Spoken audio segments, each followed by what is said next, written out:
Yang kami hormati pula Bapak Ketua Majelis Ta'lim PPS Provinsi Papua, dan yang kami tidak bisa sebut satu persatu. Alhamdulillah, segala puji dan puja hanya milik Allah, Tuhan yang Maha Baik.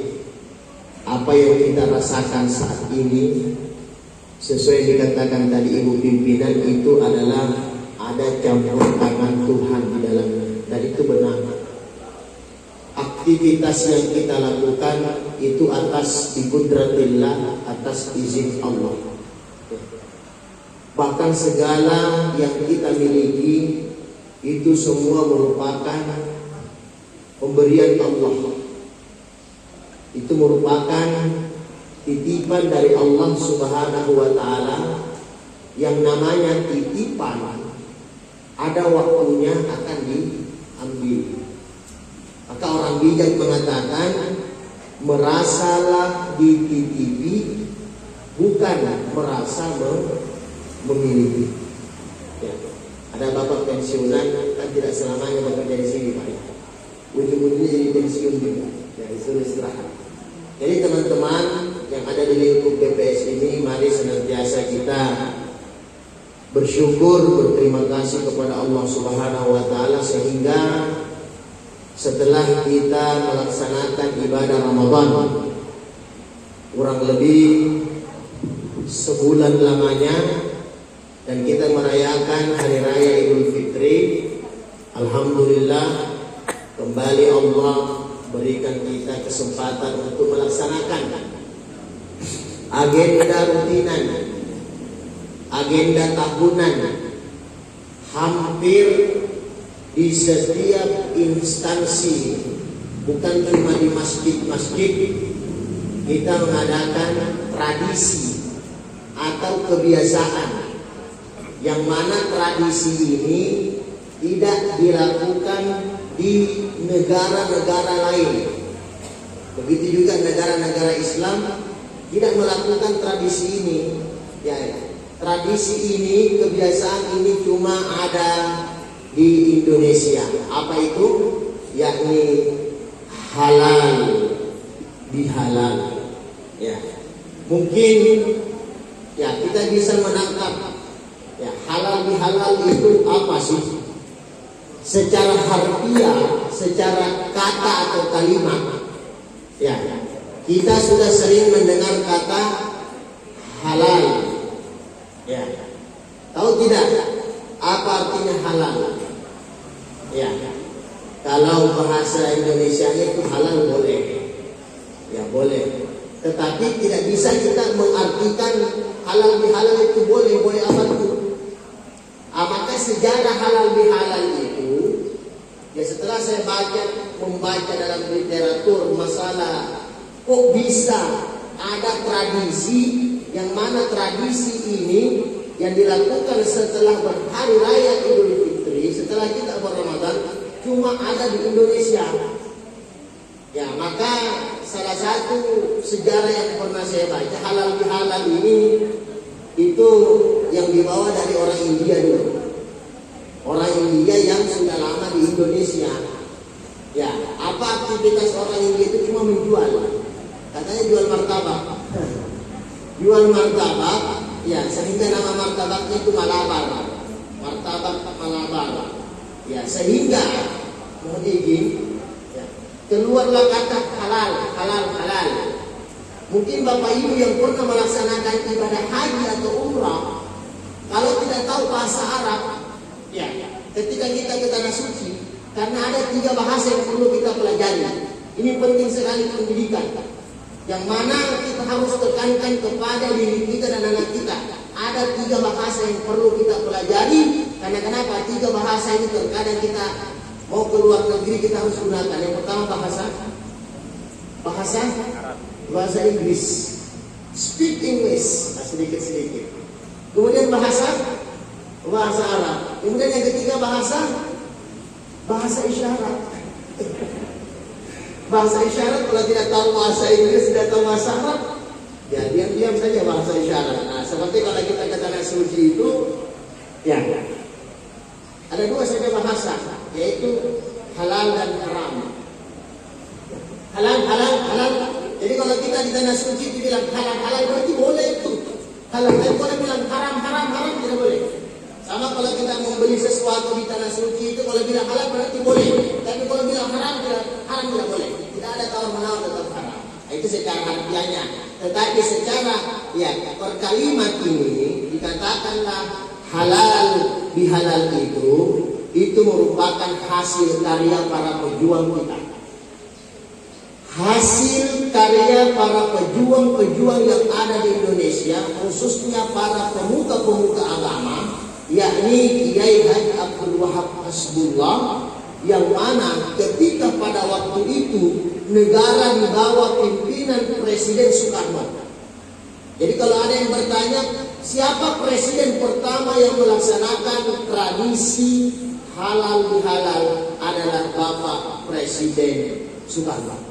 Jadi sebenarnya waktu itu tujuan diadakan halal bihalal sebelum ada halal bihalal itu maksudnya bagaimana semua pemuka-pemuka, entah itu pemuka, pemimpin-pemimpin partai, pemuka agama, tokoh masyarakat, bagaimana cara mengumpulkan mereka sehingga tercetuslah bahasa halal bihalal. Intinya adalah silaturahmi. Cuma waktu itu tidak dikatakan silaturahmi karena negara kita masih dijajah oleh pemerintahan Belanda. Ditakutnya kalau didengar kata silaturahmi itu agak terlalu mencereng. Nanti ketahuan mereka ini kalau ada silaturahmi ini ada sesuatu yang mereka ingin bahas.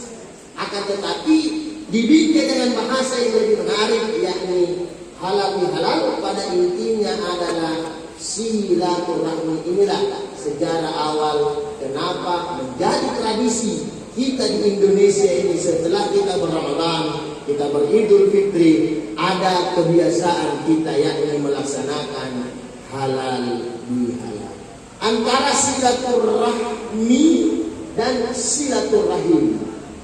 Nah, ini kita biasa dengar ya, silaturahmi dan silaturahim. Sekilas kita bisa mengartikan sama, ya. Jadi perlu kami jelaskan bahwa banyak bahasa Indonesia itu, banyak bahasa Arab itu di-Indonesiakan, ya.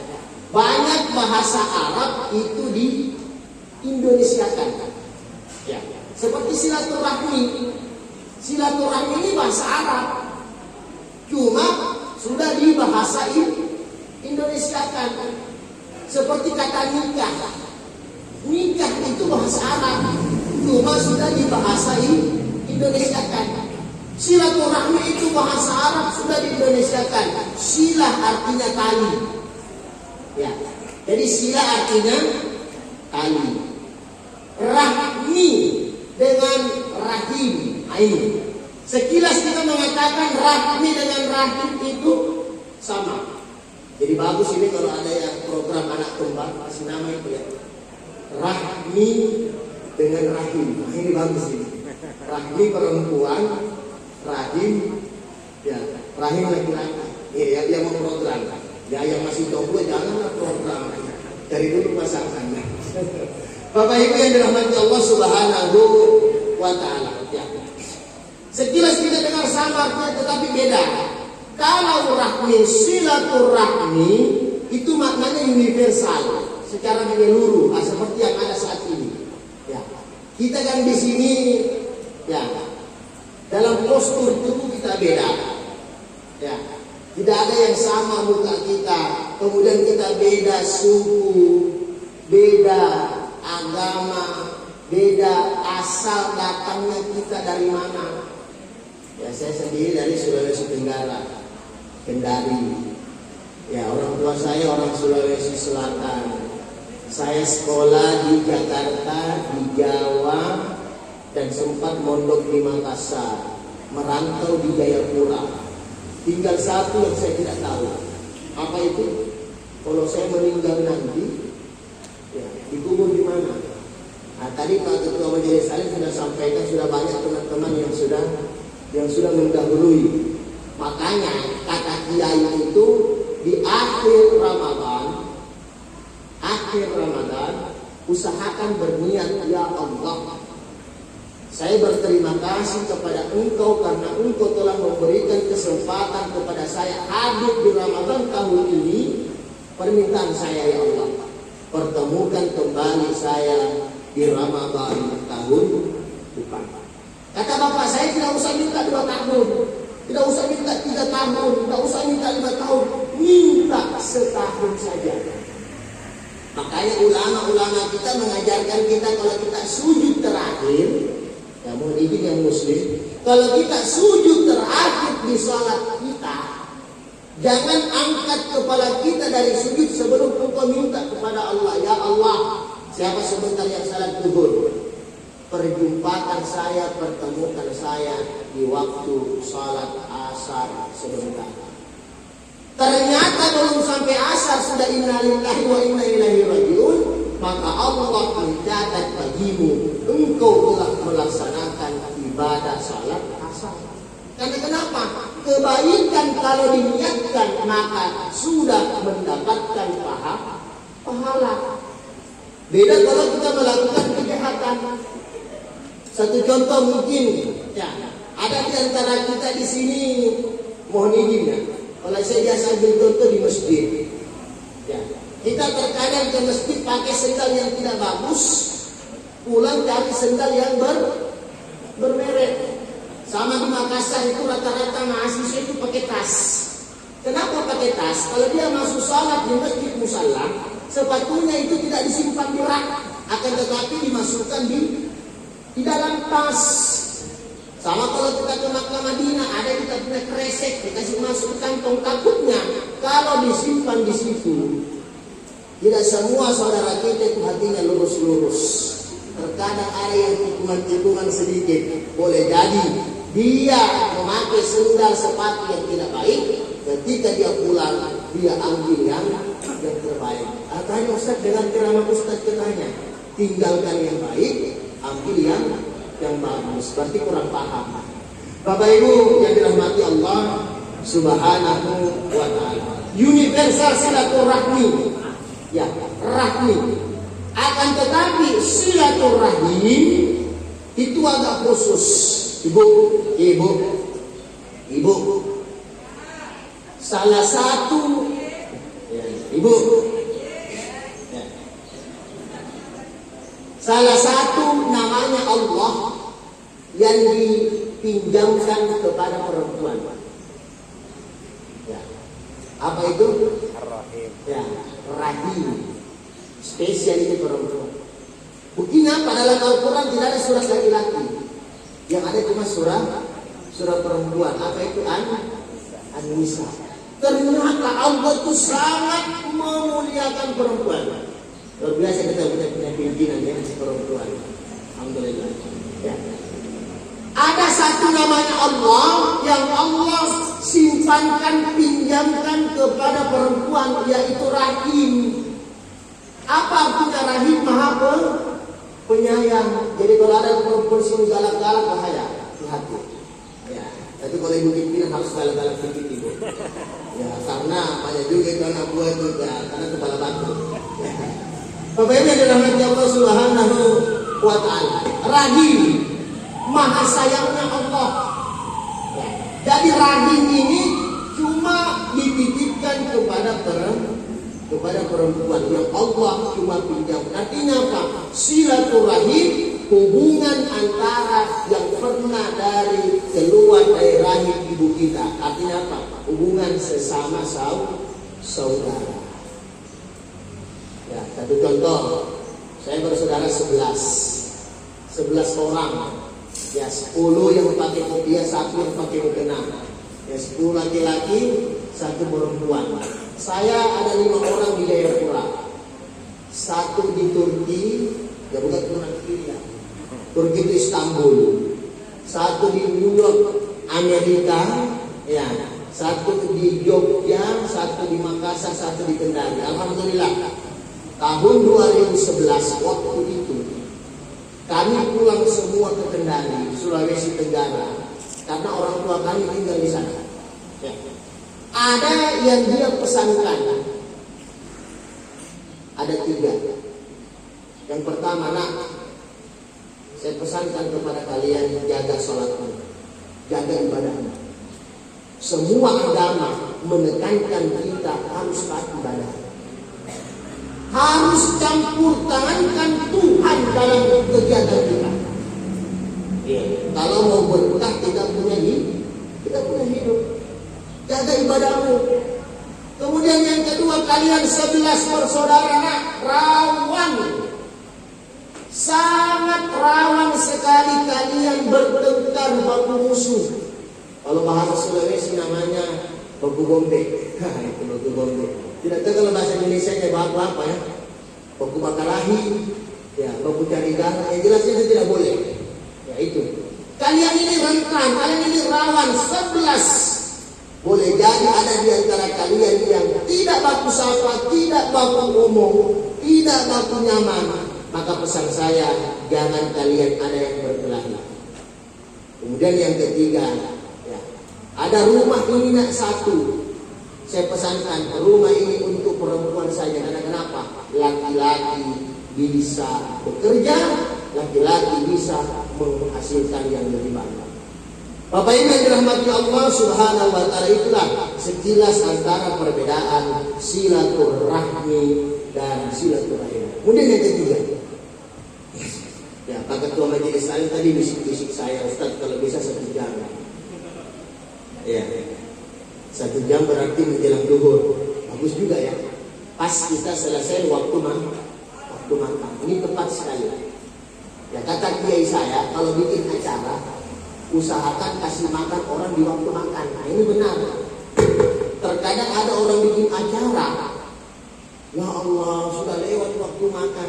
Ya pasti kita gelisah. Nah di sini saya sudah ada yang gelisah, sudah ada yang redup-redup matanya. Nah, mungkin kita berdaya sangka bukan ceramahnya Ustaz yang jelek, mungkin karena semalam kurang tidur atau banyak mikir. Bapak Ibu yang dirahmati Allah Subhanahu wa taala, apa intisari daripada halal bihalal? Ya. Halal bihalal ini bisa kita katakan open house. Ya. Setelah kita berpuasa kan biasanya ada open house. Ya, mungkin tidak semua rumahnya teman kita bisa ketemu. Ya. Seperti saya, banyak yang sering datang ke rumah. Saya mengatakan saya tidak open house, tapi saya close house. Ya, kenapa? Saya lebih mementingkan dulu pergi ziarah-ziarah yang orang yang saya anggap orang tua, orang yang saya anggap berjasa ketika saya berada di Jayapura. Kenapa? Kita ini selaku anak yang datang mendatangi orang tua kita. Ya, nanti lebaran ketiga, keempat baru kita ya open house, walaupun sudah habis ukur ayam, yang jelasnya masih ada kaleng-kaleng. Ini yang pemburu kaleng namanya. Bapak Ibu yang dirahmati Allah Subhanahu wa taala, intinya apa? Kita saling maaf. Apa rekomendasinya? Al-insanu mahallul khata'i wal nisyan. Manusia itu tempatnya berbuat salah dan lupa. Masuk minal insanu insanan illa binisyanihi. Tidak dinamakan manusia kalau dia tidak pernah melakukan kesalahan dan lupa. Kullu bani Adam khata'un. Setiap anak cucu Adam, kita semuanya anak cucu Adam, khata'un, pasti dan pernah melakukan kesalahan. Iya, ini pasti. Dalam rumah tangga saya Bapak Ibu, yang sudah ada istrinya, yang sudah ada suaminya, ketika sebelum menikah, semuanya keluar kata-kata yang bunga mawar, bunga melati, yang harum-harum. Betul tidak Ibu? Betul. Iya. Kemarin saya penasihatan pernikahan, karena saya kan tugasnya juga di KUHAB. Ya. Calon pengantin, sekarang panggil apa? Ya. Calon suami atau calon istri. Dia bilang, ada yang bilang panggil Umi, panggil Abi, ada panggil Mami, panggil Papi. Terus kamu panggil sayang, ini. Ya, sebenarnya kalau belum ada pernikahan itu tidak boleh panggil kata sayang-sayang. Ya, tetapi tidak apa-apa dipersiapkan. Ketika sebelum menikah semua keluar bunga mawar. Sudah bangun sayang, sudah makan ya kan? Hati-hati sayang, semua. Kayaknya banyak yang masih jomblo sih ya. Semuanya. Ketika sebelum menikah semua bahasa-bahasanya enak. Ya. Ketika sudah berumah tangga, maka kita akan mendapatkan kekurangan pasangan kita. Itu menjadi sunnatullah. Itu akan menjadi takdir kita. Maka siapa yang menutupi kekurangan di antara kita, suami menutupi kekurangan istri, istri menutupi kekurangan suami. Pasti ada clash, pasti ada gesekan dalam rumah tangga. Itu yang pertama. Kita hidup bertetangga, begitu juga pasti dan tidak menutup kemungkinan kita akan mendapatkan tetangga kita yang tidak nyaman, yang tidak sesuai dengan harapan kita. Yang kedua. Kemudian yang ketiga, kita kerja di instansi, kita kerja di kantor. Mohon maaf, boleh jadi ada clash hubungan di antara kita, antara pimpinan dan bawahan. Ini boleh jadi. Terkadang juga banyak bawahan yang mau jadi pimpinan, Pak. Ya, itu. Ya. Sehingga biasa saya kan lama mengajar di SMP Alisari Habis Kota Raja. Saya itu paling banyak sekali tidak sependapat dengan pimpinan saya, dengan kepala sekolah saya. Ya. Kepala sekolah saya mengatakan begini. Saya mengatakan tidak, Ibu. Ini soal program saja, program bagaimana anak-anak kita mengaji. Ustaz begini, saya bilang tidak begini, Bu. Sering kles-kles. Tapi endingnya sebentar, ya kita baru bercanda-canda lagi. Ya. Adalah teman saya, udah dari mana? Dari kantor. Terus, ibu kepala sekolah marah-marah terus. Terus ibu pimpinan bagaimana? Sering marah-marah. Tapi kalau saya lihat wajahnya ibu-ibu bagus orangnya, tenang, adem. Tinggal kita yang anak gue ini kadang kurang memposisikan tempat. Bagaimana dirahmati Allah Subhanahu wa taala? Saya tanya teman saya, resiko, konsekuensi jadi anak buah, ya harus pimpinan itu harus kasih begitu toh. Kalau tidak mau dimarahi, tidak mau ditegur, jangan jadi bawahan, jadi pimpinan. Pimpinan itu ada tanggung jawab. Jadi jangan sering mengatakan menilai pimpinan itu begini. Ya. Apa yang kita bisa lihat itu seandainya Allah memperlihatkan beban yang Allah berikan kepada pimpinan, kita bawa mengatakan, oh ternyata betul-betul ibu pimpinan ini tanggung jawabnya besar juga. Ya. Pasti ada clash. Maka di dalam agama kita, bahkan semua agama mengajarkan kita kasih sayang. Saya sampaikan kepada yang sudah berkeluarga, haram seorang suami, tidak boleh seorang suami menyakiti hati istrinya. Sepakat tidak? Istri tidak boleh juga menyakiti hati suami. Begitu juga kita hidup bertetangga, haram kita menyakiti hati tetangga kita. Tidak boleh.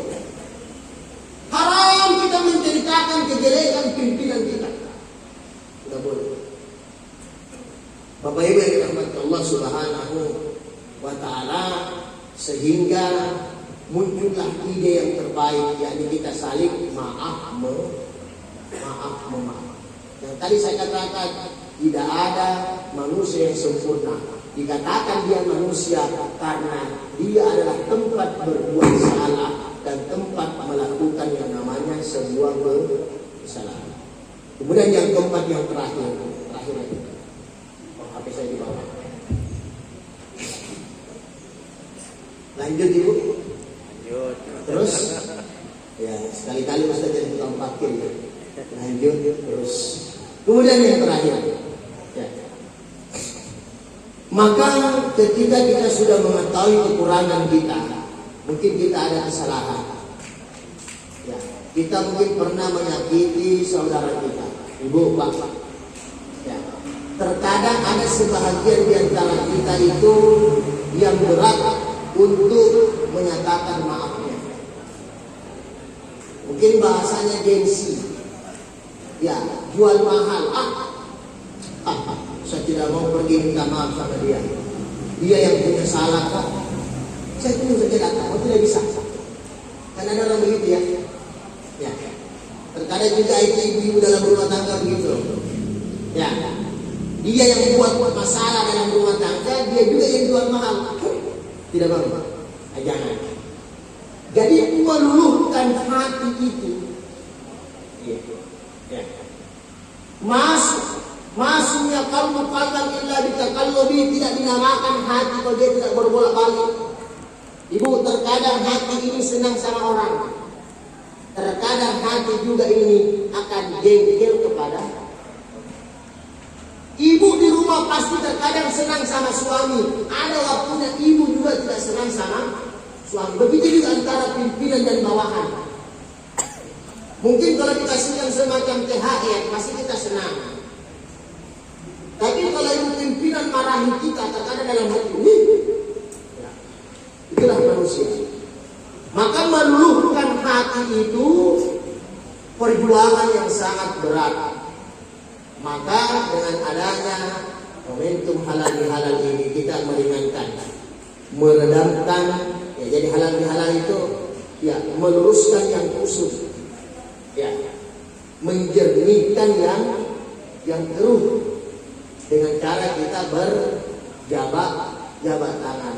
Bukan sekedar mulut yang ucapkan, akan tetapi hati juga bisa saling memaafkan. Kemudian yang terakhir sekali, terkadang kita manusia ini yang namanya manusia, ya ada sifat malakiyah kita, ada sifat malaikat kita, dan ada sifat hayawaniyah kita, ada sifat syaitan kita. Ya. Ibu Pak, coba sejenak dulu 15 detik. Ada tidak orang yang pernah kita sakiti hati dan perasaannya? Ya. Yang kacamata, izinmu ya, saya tak mau sedikit. Ada. Izin Mas, siapa coba berdiri? Berdiri aja, tidak usah ke depan. Ada yang pernah tidak kamu sakiti hati perasaan? Ada. Siapa itu? Yang jelasnya ada. Apakah pernah engkau sudah memaafkan? Sudah. Apakah dia maafkan engkau? Berarti pacar kalau begini. Terima kasih. Ya. Kita ini manusia Pak. Terkadang kita pernah menzalimi orang, terkadang kita pernah dizalimi. Ya. Maka suatu ketika Nabi kita Nabi Muhammad SAW keluar dari rumahnya berjumpa dengan sahabat. Ya. Nabi mengatakan, wahai sahabatku, siapa di antara kalian yang pernah saya pukul? Ya. Semua sahabat diam. Ya. Nabi itu ruhama'u bainahum, Nabi itu penebar kasih sayang. Semua agama mengajarkan kita berkasih sayang. Ya. Jadi kalau ada orang yang beragama di sini tetapi dia tidak berkasih sayang, itu jadi katakan beragama. Ya. Para sahabat berbisik-bisik, Nabi tidak pernah pukul orang. Ada pembantunya Nabi, Bapak Ibu, namanya Anas bin Malik. 10 tahun melayani menjadi pembantu Nabi. Apa kata Sayyidina Anas bin Malik?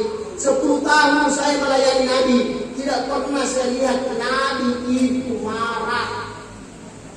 Coba lihat. Saya tidak pernah melihat Nabi itu jelek mukanya sama saya.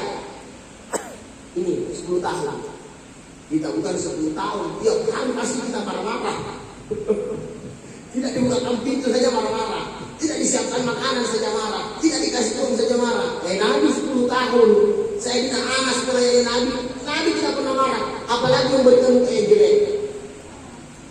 Sahabat mengatakan tidak ada yang pernah dipukul oleh Nabi. Ternyata ada satu angkat tangan. Saya ya Rasulullah. Sahabat kaget. Nabi mengatakan, di mana pernah saya pukul? Sahabat ini mengatakan, pernah ya Rasulullah. Pukulan itu bukan pukulan sengaja, akan tetapi tidak sengaja. Ketika Nabi ingin mencabut cambuknya, ingin memukul ya kendaraannya maju jalan, tiba-tiba ujung cambuknya Nabi itu mengenai badan sahabat Nabi ini. Sahabat Nabi ini bernama Ukasha. Ya. Maka seketika itu sahabat emosi semua. Ya. Emosi. Kamu itu keterlaluan sekali. Kenapa kau pukul Nabi? Nabi mengatakan silakan kau balas dendam, silakan pukul saya. Sebelum nanti Allah akan pukul saya di hari kemudian. Hati-hati menzalimi orang. Sahabat mengatakan ini tidak sengaja. Nabi cabut cambuknya, ujungnya kena sahabat itu. Nabi dalam keadaan sakit waktu itu. Semua sahabat berdiri. Ukasha, jangan kau pukul Nabi, pukul saya. Apa kata Nabi? Tidak usah. Tidak usah sok jadi pahlawan. Ya. Biar saya dengan Ukasha yang membalas atas pukulan yang saya kasih. Ketika itu Ukasha dikasih cambuk untuk memukul balas dendam ke Nabi. Ukasha bikin lagi semacam pergerakan tambahan. Tidak ya Rasulullah. Waktu itu saya tidak pakai baju. Seketika itu Nabi membuka bajunya yang betul-betul badannya Nabi luar biasa. Sahabat mata emosi. Apa kata Nabi? Tidak usah jadi pahlawan. Biar sudah saya antara Ukasha. Seketika Ukasha mengangkat ya cambuk ingin memukul Nabi, membalas dendam. Seketika itu Ukasha mendekatkan tubuhnya, kulitnya dengan tubuh Nabi. Ukasha mengatakan, bukannya engkau pernah mengatakan ya Rasulullah, siapapun yang bersentuhan dengan tubuhku haram disentuh dengan api neraka. Hati-hati menyakiti yang namanya hati, perasaan, atau bahkan melukai fisik saudara kita. Kemudian yang penutup, yang terakhir lagi satu kisah menjadi tambahan kepada kita. Ini pasal kita Pak ya. Kalau lebih, ya mohon maaf lahir dan batin. Yang terakhir, suatu ketika Nabi pengajian, katanya begini. Nabi pengajian bersama sahabatnya, tiba-tiba ada seorang laki-laki yang berjalan, tidak duduk dalam pengajian. Nabi mengatakan, itu yang berdiri itu, contoh yang berdiri semua itu ya. Contoh saja. Luar biasa mereka, tidak bisa jalan bicara gabungan mereka semua. Anggaplah yang gunung merah sana. Itu yang gunung merah sana. Itu penghuni surga. Sahabat heran. Kok bisa ya? Kita ini duduk-duduk pengajian. Kita ini ibadah. Duduk sama Nabi. Tidak pernah Nabi mengatakan kita penghuni surga. Kok tiba-tiba ada seseorang yang lewat yang gunung merah sana, Nabi mengatakan dia penghuni surga. Ada satu sahabat Nabi yang penasaran atau kepo. Namanya Abi Zardin Al-Ghifari. Kira-kira amalan apa yang dia kerjakan sehingga Nabi mengatakan dia penghuni surga? Kita kan penasaran Pak. Seketika itu orang asing itu dipanggillah sama Abi Zardin tinggal di rumahnya. Abi Zardin ini kepo banget, mau tahu amalan apa yang dikerjakan sehingga Nabi mengatakan dia penghuni surga. Ya. Malam pertama, Abi Zardin bangun berwudu, mengaji, sholat malam. Dia intip-intip itu orang. Orang untuk tidur saja. Dia ngorok, tidur. Tidak ada yang istimewa. Malam kedua Abi Zarin bangun lagi sholat mengaji. Malam kedua orang tersebut tidur, tidak ada aktivitas yang dilakukan. Malam ketiga juga begitu. Karena ada bertamu 3 hari. Seketika itu tamunya Abi Zarin mau pulang. Yang dikatakan Nabi penghuni surga. Apa yang kau kerjakan? Katanya Nabi kau penghuni surga. 3 hari 3 malam saya tengok-tengok kamu, yang saya lihat kamu lebih banyak ibadah yang saya lakukan daripada engkau tidur saja. Tapi kenapa Nabi mengatakan engkau penghuni surga? Ibu, Pak, ini penyakit anak kita sekarang. Terlalu puas dengan ibadah yang dia lakukan. Sedikit-sedikit jadikan histori, sedikit-sedikit jadikan status. Masalah ibadahnya kepada Allah tidak usah. Cukup diri kita dengan Allah yang tahu. Alhamdulillah sudah sedekah hari ini. Tidak usah. Ya. Alhamdulillah sudah bagi-bagi THR sama anak buah. Tapi kalau mau diulang lagi nggak apa-apa. Ya. Apa kata tamu itu yang Nabi mengatakan kita penghuni surga? Oh iya, saya itu baring-baring tidur-tidur, kalau memang ibadah. Tetapi ada amalan yang saya lakukan belum kamu lakukan. Inilah kita. Jangan terlalu cepat puas dengan ibadah yang kita lakukan, karena kita belum tahu ending ibadah mana nanti yang akan memasukkan kita ke dalam surga. Apa kata tamu ini yang Nabi mengatakan dia penghuni surga? Saya sebelum tidur tertutup mata ini, saya selalu berdoa kepada Allah, ya Allah, ini selalu saya amalkan. Alhamdulillah sudah puluhan tahun. Jikalau dalam hari ini ada orang yang saya zalimi, ya Allah, ada orang yang saya sakiti, saya mohon maaf kepadamu, ya Allah, kiranya orang itu memaafkan saya. Dan jikalau hari ini, ya Allah, ada orang yang saya sakiti, mohon maaf. Jikalau hari ini ada orang yang menzalimi saya, ada orang yang menyakiti saya, maka saya memaafkan mereka yang menzalimi saya. Ternyata salah satu jalan tol menuju surga itu adalah perbaiki silaturahmi dan jangan sampai melukai hati saudara.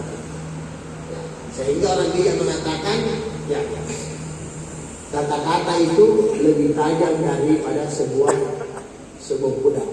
Jangan sampai kita menyakiti hati saudara kita. Mungkin ini yang dapat saya sampaikan. Mudah-mudahan setidaknya dalam halal bihalal tahun ini Allah senantiasa merahmati kita semua, terkhusus kita yang ada di BPS ini. Allah senantiasa berikan kita umur yang panjang, kita berjumpa di Ramadan tahun depan dan halal bihalal berikutnya. Allah berikan kita kesehatan, amin. Allah mengangkat segala penyakit, kesusahan, kegalauan yang ada pada diri kita. Dan insya Allah kita akan sama-sama nanti berjumpa di surganya Allah Subhanahu wa ta'ala. Jangan selalu berharap cuma sendiri masuk surga. Kalau dalam acara ini cuma satu orang saja yang hadir, itu tidak enak. Begitu juga kalau surga, harus kita semuanya sama-sama mendoakan supaya kita bisa berkumpul di surga. Amin amin Allahumma amin. Baik, mari kita mengangkat kedua tangan kita bermunajat kepada Allah. Semoga Allah mengabulkan segala hajat kita dan Allah merahmati kita semua, dan insyaallah Allah pertemukan kita di waktu-waktu mulia. Amin.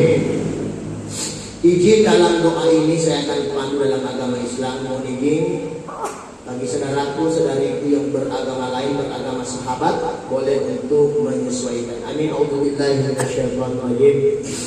Bismillahirrahmanirrahim. Alhamdulillahirabbil alamin. Wassalatu wassalamu ala Rasulillah Muhammad bin Abdillah sallallahu alaihi wasallam. Rabbana zalamna anfusana wa in lam taghfir lana wa tarhamna lanakunanna minal khasirin. Rabbana ighfir lana wa liwalidina warhamhum kama rabbawna shighara. Ya Allah, ya Tuhan kami hamba-Mu yang penuh dengan kesalahan, noda dan dosa. Hari ini ya Allah kami bermunajat kepada-Mu, ampunilah segala kesalahan dan dosa yang kami lakukan, baik kepada diri kami ya Allah, kepada keluarga kami ya Allah, kepada saudara-saudara kami ya Allah, wabil khusus Allah kepada-Mu ya Allah, kalau masih ada ibadah yang kami tinggalkan untuk menyembah-Mu ya Allah.